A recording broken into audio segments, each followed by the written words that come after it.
Tonight on NewsWatch, the countdown clock is down to 1 day. Will any last-minute action be taken to stop sequestration? Plus, women's rights in India, the push in that country to end gender-based abortion. And we'll meet a woman on the adventure of a lifetime, traveling to 11 countries in 11 months, all for the sake of the gospel. All this and more tonight on NewsWatch. Good evening. I'm Mark Martin. And I'm Wendy Griffith. Well, weeks of Washington hype about looming budget cuts is all leading up to tomorrow. That's when across-the-board cuts known as sequestration are due to take effect. Dale Hurd has more in tonight's top story. The sequester deadline is looming, $85 billion in automatic budget cuts. And the Democrats in the White House think you should be very afraid. Unless the House GOP stops the mindless across-the-board spending cuts, you too could lose your job. I don't think we can maintain the same level of security at all places around the country. Kids are going to get hurt. Kids are going to get hurt. That's just the reality. Republicans slammed the administration for resorting to scare tactics. We've shown that we can pass bills to replace the sequester. It's why we did it twice. Even New York City Mayor Mike Bloomberg, a friend of the White House, took a shot at the scare tactics. There's a lot of posturing. I'm going to lay off my employees today unless you do something. I'm going to we're going to close the hospitals down. We're going to take all the prisoners from jail and put them on the streets. Spare me. I live in that world. I mean, come on, let's get serious here. And last night, President Obama backed off. This is not a cliff, but it is a tumble downward. But in Arizona, the feds used the mythical fiscal cliff as an excuse to release hundreds of illegal immigrants from prison, saying it will save millions by putting them in a supervised release program. Governor Jan Brewer calls the move the height of absurdity, given that releases are taking place even before the federal sequestration cuts have even gone into effect. And Education Secretary Arne Duncan was forcing Congress to choose between cuts and the welfare of children. So the only choice I could make would be to hurt fewer poor children and help more special needs kids, or do the opposite. But the Washington Post caught Duncan making false claims about teachers who had already been given pink slips in West Virginia.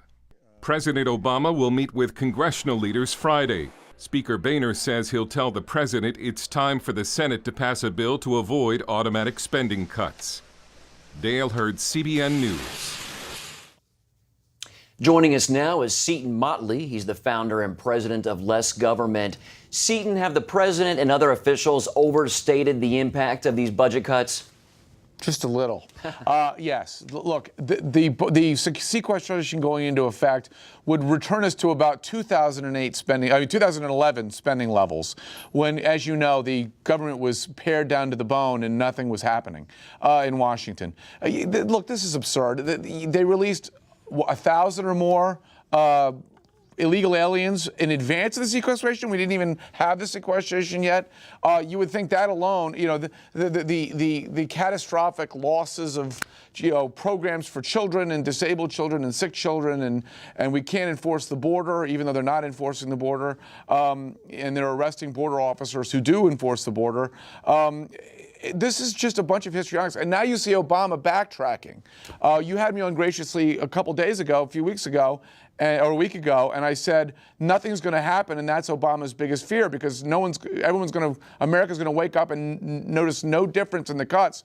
So now he's saying, well, it might take a month before you notice. He's buying time because he knows the cuts are probably going to go into effect, and no one is going to notice. Let's talk a little bit more about that. You know, will these cuts really hurt the economy at all, like the president and Democrats are saying? Look, every penny the government borrows is a penny the private sector can't borrow to grow businesses, hire people, add jobs, create businesses.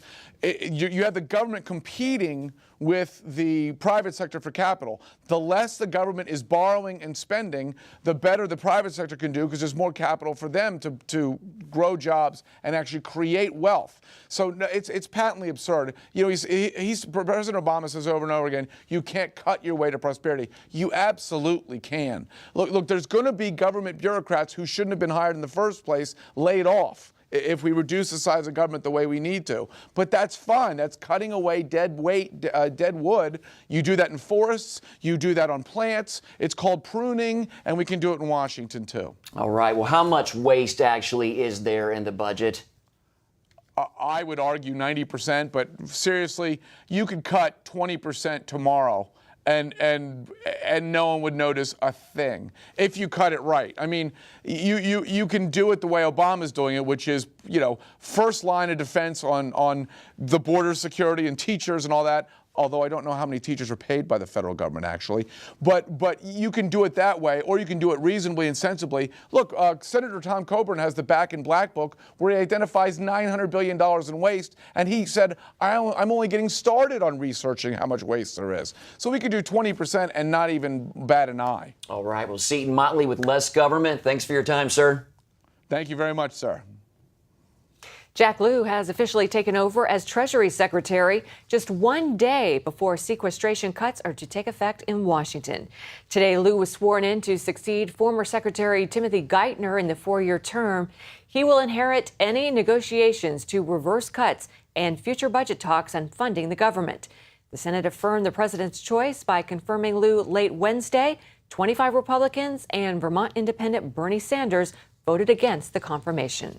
Secretary of State John Kerry says the Obama administration will give the Syrian opposition an additional $60 million in aid.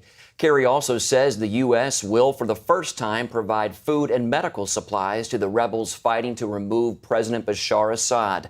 Kerry announced the new support and change in policy today in Rome, where an international conference on Syria is being held. European nations are expected to follow Kerry's example. Kerry says the goal of the aid is to put more pressure on Assad to step down and to make way for a democratic transition. Syria's 2,000-year-old Christian community is being devastated by the civil war. A Swedish journalist interviewed more than 100 Syrian Christian refugees in Turkey and Lebanon. They say Muslim rebel militia are driving them out because of their faith. One woman said her husband and son were shot in the head just because they were Christians. Syria's 2 million Christian population is the second largest in the Middle East after Egypt. Today, whole villages disappear when Islamist rebels arrive. Every week, hundreds of Syrian Christians arrive in Lebanon. A Lebanese patriarch says it's a, quote, great exodus taking place in silence. Christian pastor Saeed Abedini is 1 month into his 8-year prison sentence in Iran for practicing his faith. The Obama administration has condemned Abedini's arrest, but one foreign policy expert says the U.S. could be doing more to free him. This administration is overly sensitive to not offending anyone or any government that is based on Islam. That's just a fact. And in this case, having a Christian go into Iran to be persecuted the way he is, to be imprisoned unduly, that's not what they want to focus on.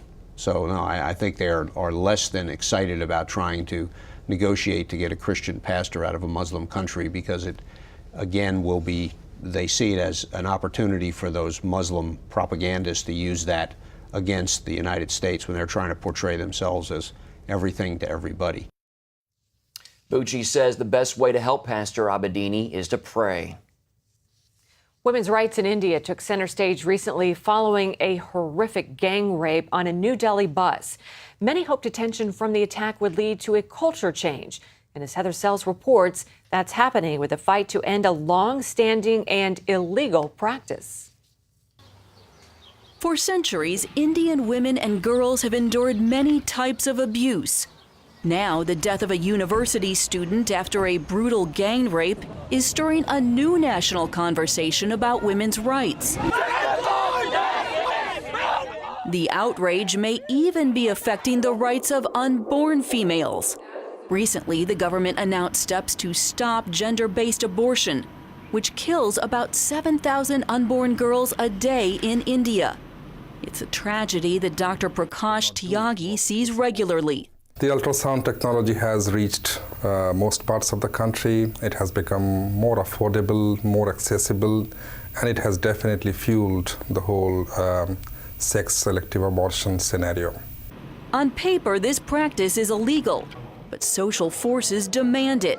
That's because in many homes, girls are seen as an economic liability. Girls are considered to be a burden on families, and boys are considered to be the producers of the family, the ones who are going to work for family, the ones who are going to bring incomes. 26-year-old Kavina's story is common. Several years ago, she had an abortion, although she did not want it. I already had a son, but then I became pregnant again and discovered I was having a girl. The family and village pressure was so much, I had to do it. Now there's new hope that cultural support for aborting baby girls in the womb may be softening. The government has announced that it's penalizing some of the doctors who perform these gender-based abortions. About 100 doctors will serve up to 5 years in prison. The government will also either suspend or cancel their medical license. Heather Sell, CBN News. Thanks, Heather. Here at home, a battle over abortion in Arkansas. It's between the Republican-controlled House and Senate and Democratic Governor Mike Beebe. The governor vetoed a bill Tuesday that would ban most abortions starting in the 20th week of pregnancy. But on Wednesday, the House overrode that veto 53-28. And only hours earlier, a state Senate committee approved a package of even tighter abortion restrictions. 7 states have enacted 20-week abortion restrictions. It's based on the argument that an unborn baby can feel pain as early as 20 weeks into a pregnancy. And in Indiana, legislators are trying to make it harder for clinics to prescribe abortion-inducing drugs. The state Senate passed a bill requiring women seeking RU-486 to have an ultrasound first. The measure also requires drug dispensing clinics to conform to the same regulations as surgical clinics. The bill now goes to the House, where Republican leaders expect it to pass. A group of more than 80 Republicans is filing a brief with the Supreme Court in favor of same-sex marriage. The High Court next month will hear 2 major cases involving gay marriage. More than 200 businesses are also filing briefs supporting homosexual marriage, including well-known companies like Apple, Disney, Starbucks, and Facebook. Coming up, remembering the rebirth of Israel, the special occasion that brought Pat Boone to the Holy Land. Ow, my feet hurt. My feet hurt, your feet hurt. White hot pain, I wanna cry. Is there anything I can try? Why, yes! Introducing Strut Soul Angels, the human shock absorber that helps alleviate foot pain. The first 10 steps in the morning to the bathroom were excruciating. Within 3 days after I put Struts on, it's been such a relief. Slipped it on and almost immediately I felt a support, kind of like a pillow underneath my arches. The Struts Soul Angel provides a great amount of relief and support throughout the course of the day, providing shock absorption and relief of pain. On your feet without proper support can be painful. Strut Soul Angels promotes better balance, control, and body alignment. Standing in your heels all day is painful, but slip on Struts and you'll enjoy comfort and support 24/7. Struts is so versatile, you'll wear them in every shoe you own, even barefoot. I'm on my feet all the time. I teach 11 and 12-year-olds. The pain was so much that I knew I had to do something. And with the Struts, I can do my job and enjoy my job. I usually am on my feet from 8 to 12 hours a day. When I wear my Struts, it's like giving my feet a hug all day. It's life-changing. I wear them from the minute I get up to the minute I go to bed. Why pay $400 for custom orthotics? Now get Strut Soul Angels for just $10. You also get Miracle Foot Repair Cream, absolutely free. Use it to help relieve dry, calloused feet overnight. But wait, call right now and we'll double the offer free. Just pay separate processing and handling. Plus, you get a 100% money-back guarantee. If not completely delighted, send it back. But keep the foot cream as our gift just for trying. You get it all. A $70 value for just $10. Oh, yes! Love my Struts, love my Struts. The best thing since sliced bread. They heal pain from toes to head. Get yours now, your doctor said. Struts. Be nice to your feet. Call now. Call 1-800-787-1580 and get your Struts and Miracle Foot Repair for just $10 and we'll double the offer. That's 1-800-787-1580 or visit getstruts.com. Pope Benedict XVI begins his historic retirement today. In his final hours as head of the Catholic Church, Benedict met with his cardinals for the last time. He pledged his loyalty to whomever they choose to succeed him. Now the Pope heads to a papal retreat south of Rome. He'll remain there for several months before returning to live at the Vatican in a convent. Robert Moynihan, editor of Inside the Vatican, says Benedict's legacy is one of a teacher. He was not a great administrator. He trusted other people to carry out that task. He was a teacher. He was a German professor. He was a man of an intellect on the level of one of these greats like Hegel or Plato. And he walked before us in our time, and we listened to him, and we were privileged to do so. Pope Benedict's retirement formally took effect this evening. In 1960, the movie Exodus told millions around the world about the birth of the modern Jewish state. The film contained a powerful score with no words until a young Pat Boone came up with the lyrics. As Chris Mitchell tells us, those words now have a permanent home in Israel. Exodus. Exodus hit the screens in 1960 with a star-studded cast including a young Paul Newman. Its Academy Award-winning score contained no words because no one's lyrics could satisfy the composer, director, and publisher. That is, until Christmas 1961. And I put the needle on the record, and I hear boom, boom, boom, boom. And the words, "This land is mine," came into my mind, and I thought, that's the story. That's the whole story of Exodus. Wait a minute. Boone picked up the nearest thing he could find, a Christmas card, and began to write. The first words are, "This land is mine." And by the time I got those words written, the next words came, "God gave this land to me." The words of Exodus spread throughout Israel and gave hope to young boys like Shaya Ben Yehuda, the son of Holocaust survivors. We grew up very much in the feeling that during the Holocaust our people were abandoned. But listening to this song and understanding that we are not alone anymore, that was something that was very special for me. Years later, Ben Yehuda became International Relations Director at Yad Vashem, Israel's renowned Holocaust memorial. He asked Boone for a copy of the words to Exodus. Boone went a step further, giving Yad Vashem the original. Connecting those words with the story of the survivors who came and built this country despite of what happened to them, and have these words here in Yad Vashem, I think it's something that will give a message to future generations. For Boone, the moment was profound. To me, this is one of the 2 or 3 moments in my life I consider the reason that I'm alive. And I think God's purpose for me to be here on the earth. The Christmas card will become part of Yad Vashem's permanent collection. During the ceremony, organizers played a version of Exodus, sung by Boone years ago at Masada. This land is mine. God gave this land to me. This land is mine.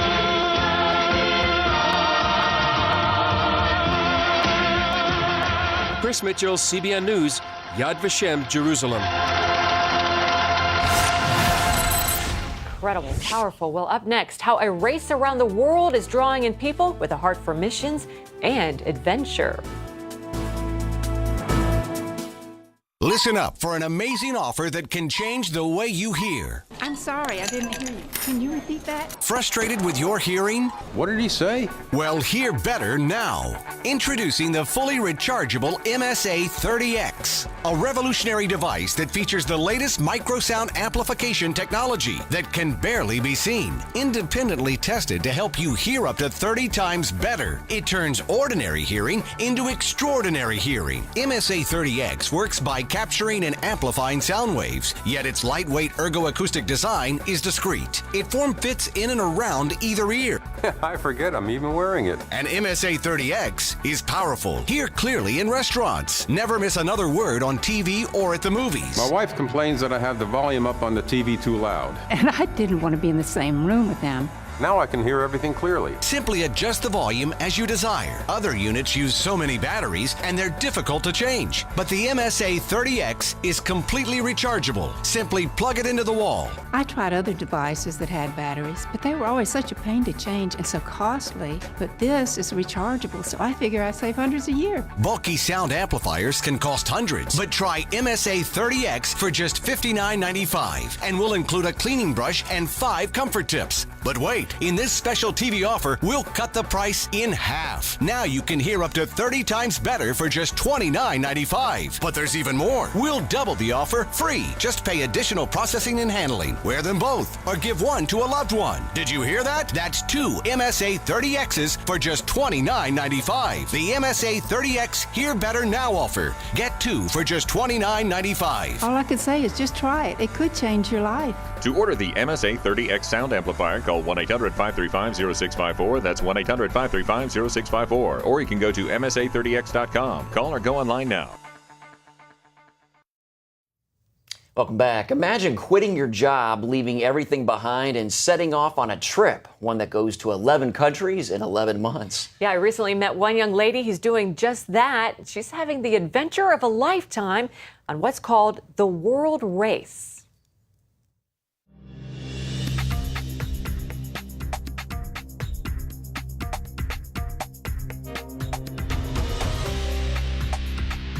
In these cultures that we're going to, people don't care what you look like or what you smell like, or, you know, what they care about the message that you have.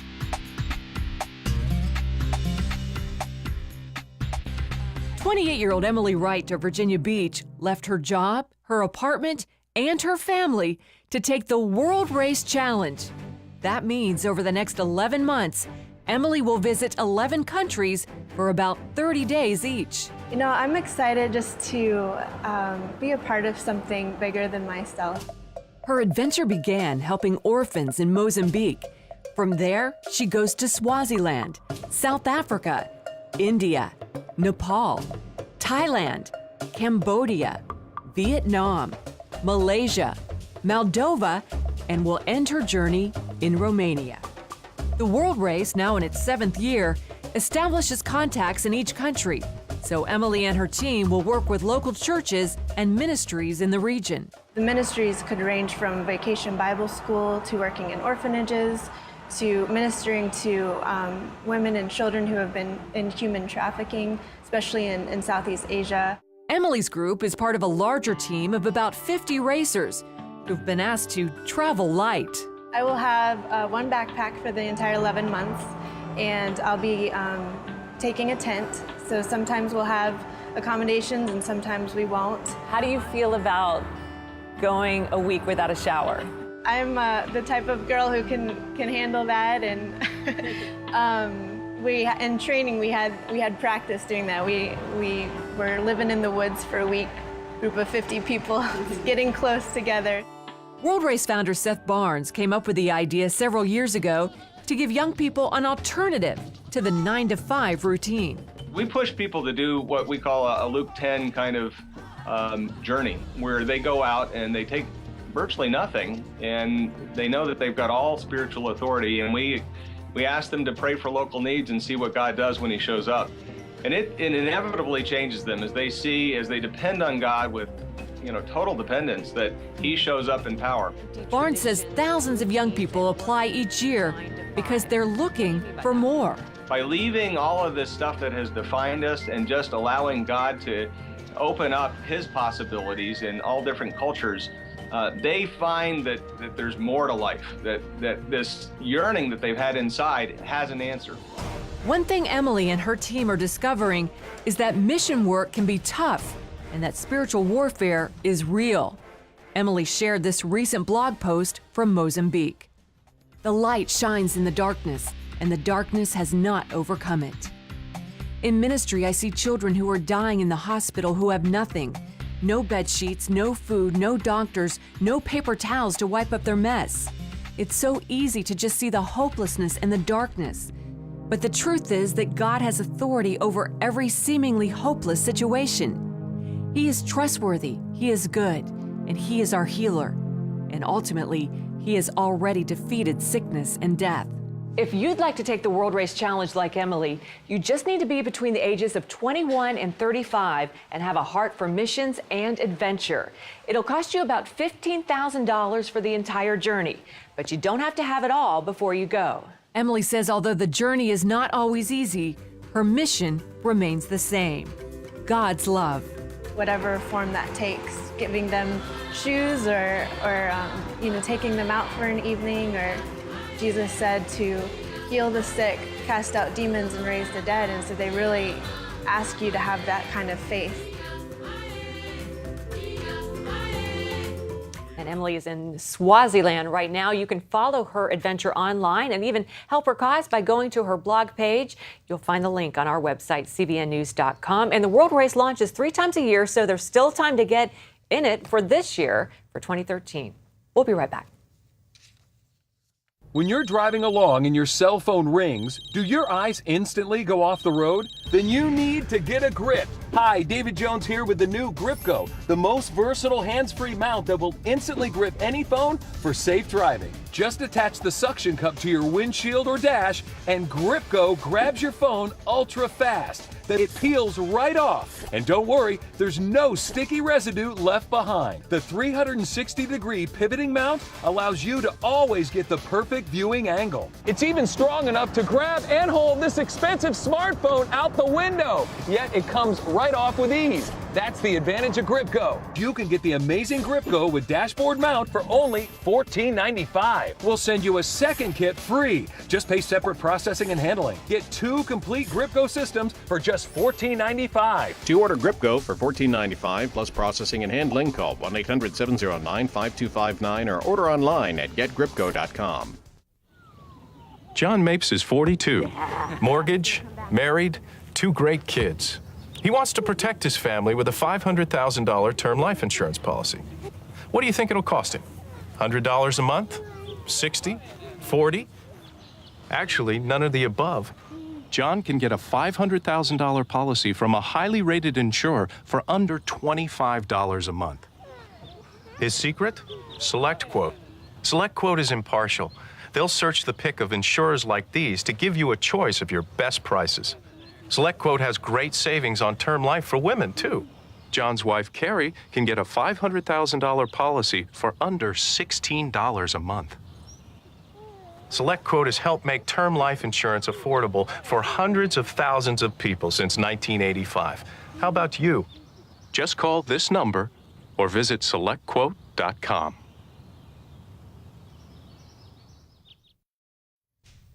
And finally, a city in California has gotten an unusual offer. It's to change its name to, get this, a dating website. Woodside is an affluent community near Redwood City. It's the former home of Steve Jobs and now the home of billionaire Larry Ellison. Recently, officials got an offer for $11.5 million to change the town's name to SugarDaddy.com. And as you can imagine, the idea is getting mixed reviews. Yeah, we're getting tired of Woodside. We have Woodside Road, so we could have a different name for the town, sure. It may be that there is an amount of money, but I can't imagine what that would be in this town. The website is a dating site targeted to wealthy people. The town manager says residents shouldn't worry. He does not expect the offer to make it to the next town council meeting. So what do you think, Wendy? Would you live in a place called SugarDaddy.com? No, but I might visit. Hey, he set me up. I'm just kidding. That was good. No, I was think they should definitely keep the name We'll the way leave it it at is. That's all for this edition of NewsWatch. Thanks for watching. Bye-bye.